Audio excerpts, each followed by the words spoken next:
Κύριε,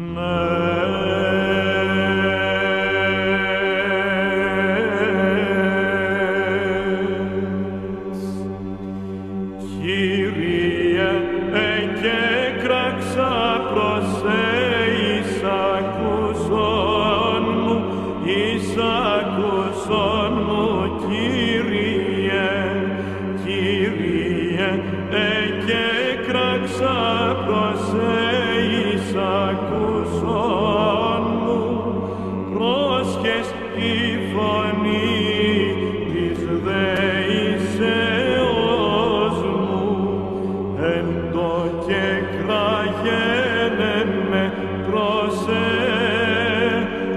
εισακούσον μου,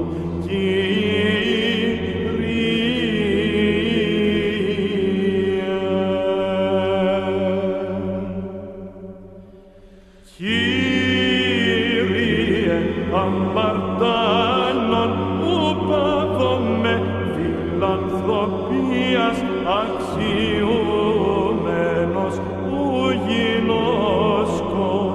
νίκησον μου την πόρωσιν, μόνε αγαθέ και ελεησόν με. Κύριε, και των φόβων σου πτώουμε, και το πονηρόν ποινού παύομαι, της εν δικαστηρίω των δικαστήν που πτωείται, ή της η Αθήνε βουλόμενος των ιατρών παροργίζει ως κακό. Μακρόθυμε, Κύριε,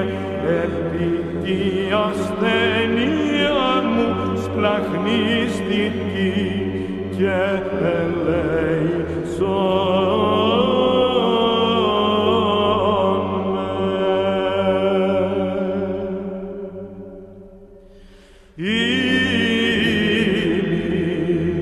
Τι ομοιώθην εγώ, τι ακάρπωσικη, και πτώουμε την κατάραν,